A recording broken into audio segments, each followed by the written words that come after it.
Beautiful for spacious skies, warm the ways of grace. When our founding fathers established this republic, they created a political and economic system unique among nations, a system which has led the United States to the very pinnacle in wealth and in world leadership. This series of programs is being presented to help all of us understand better our advantages under our American way of life. For today's topic, let's join now a group of young people at the National Education Program Workshop in Searcy, Arkansas. At the classroom lectern is Dr. Clifton L. Ganus, Jr., noted young historian. In order to have a proper appreciation of the American economic system, we must know how the national income is divided in America.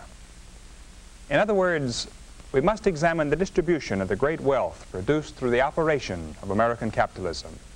Is the distribution widespread, or is the wealth of America concentrated in the hands of a few, as the socialists and communists say? This is the central question for our discussion today. The answer constitutes a tribute to our system. For the wealth produced within American capitalism is widely distributed throughout our population, as we shall see. Basically, an economic system must fulfill two social needs of the population which it serves. First, an adequate production of goods, and second, an equitable distribution of those goods. Of course, there are other measurements of value for an economic system.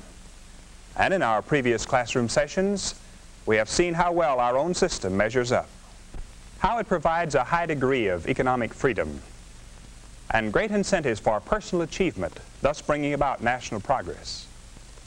We know that American capitalism is morally right because its chief elements, private ownership, the profit motive, and the competitive market, are wholesome and good. They are compatible with God's laws and the teachings of the Bible. And lastly, we know that with her unique economic system, the United States produces 42% of the wealth of the world, although we have only 7% of the world's population and 6% of the land area. To sum it up, our system is morally right.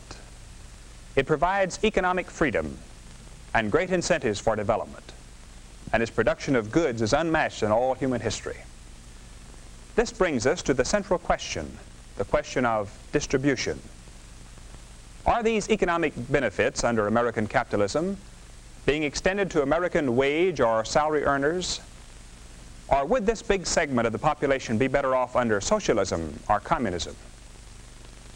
A dramatic answer to this question came from an English socialist who visited America after Great Britain had experienced a socialist system for 5 years. Tell me, who could possibly afford to buy food in a place such as this? Well, this is just an ordinary food market. Most everybody in America shops in stores like this from time to time. You don't have to be a capitalist. It's not a luxury. Look at this, for instance. Competition and big volume keep prices down.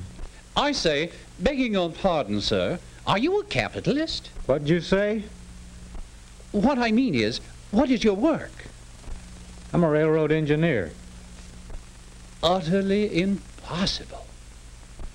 Another dramatic answer to the question of America's distribution of wealth was given by a Russian communist who visited America. Who owns all these automobiles? The employees in the plant. That cannot be. The sons of toil, they are chained to their capitalist machines. They are exploited. They have nothing, absolutely nothing under capitalism. The communist was amazed, of course. In communist countries, the workers do not have cars. A few of the lucky ones have bicycles, and the bicycle is a trademark of English and European workers. Comparatively few own cars. In America, as we all know, there are more automobiles than families, and this is only a hint of our productivity. We'll risk a guess as to the total amount of the national income during this amazing productive era in America. Let's say for the last 25 years. Yes? I would say it would be hundreds of billions. Actually, it's up in the trillions. For the 25-year period just ended, It was $3,780 billion.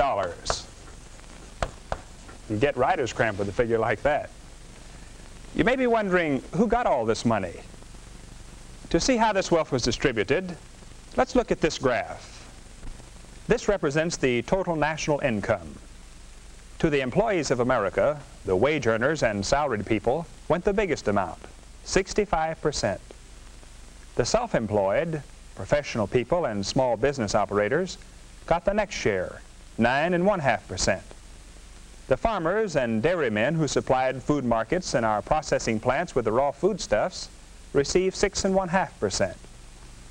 Stockholders, the people who could save a little money and invest it in business and industry, received 4%.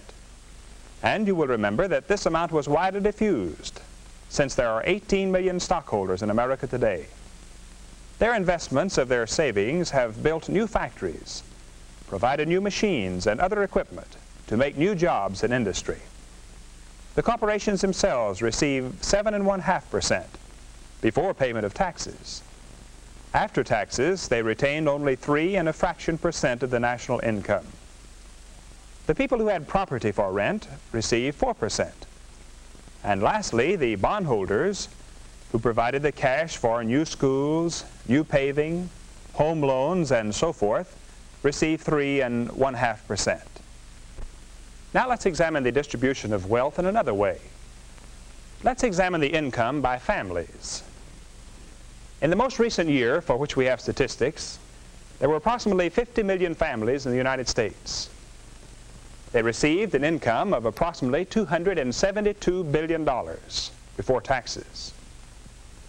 How was this income distributed among these families? Professor Ganus, aren't the majority of our families in the lower income brackets below $3,000 a year? Not at all, John. Nearly 21 million families, or 40%, received an income of $3,000 to $6,000. 15 million more families received an income of $6,000 or more. These two groups contain 70% of the population. That leaves only these with an income of $3,000 or less. Not to be overlooked, a good-sized group, 7%, received incomes of $10,000 or more. But only 3% were in the $15,000 and above bracket. And from this bracket came the bigger portion of venture capital or investment money to build manufacturing plants and to start businesses, thus creating new jobs and new products. In the lower brackets go these figures. 12.8% received incomes from $2,000 to $3,000. 10.8% received from $1,000 to $2,000, while 5.7% received less than $1,000. We must remember, however, that in these lower brackets are many farm families whose cash incomes do not strictly reflect their standard of living. Mary, what can be learned from this graph? It seems that our national wealth is very widely distributed, much more than I realized. Yes, 85% of all income goes to 93% of the families, while the other 7% of our families receive the remaining 15%. Thus it can be seen that the great bulk of income goes to the majority of families in the middle income range, that a relatively small percentage of families receive less than $3,000 a year, and a very small minority of families receive $15,000 or more per year. In fact, if all the income left to those in the $15,000 or above bracket after taxes are paid were to be distributed evenly among the 160 million people in America, each of us would receive only 55 cents a day. And if the net income of all those who earn $25,000 or above were to be distributed evenly, each of us would receive only 15 cents a day above our present income. So we wouldn't gain much by liquidating the upper income brackets about whom the socialists and communists rave so loudly. It is to the benefit of all Americans that incentives for achievement remain constant in the upper income level, as in all other brackets, so that all Americans may enjoy the benefits from the total brain power and enterprise in our dynamic nation. There is one additional yardstick of our economic well-being in all walks of American life. Now that we have examined the distribution of national income, let's take a brief look at the ownership of property. The farms of America are owned by 25 million people. The houses of America, worth $230 billion, are owned by 113 million people. Our 50 million automobiles are owned by nearly 40 million families. The factories and machinery that produce the material things of life have 18 million stockholders. In one way or another, more than 100 million of our people own the wealth of America. And the remainder, most of them children and youths, will at some time in their lives own substantial wealth. The true facts about American capitalism's distribution of wealth and its great wealth production overshadow anything the communist and socialist have to show.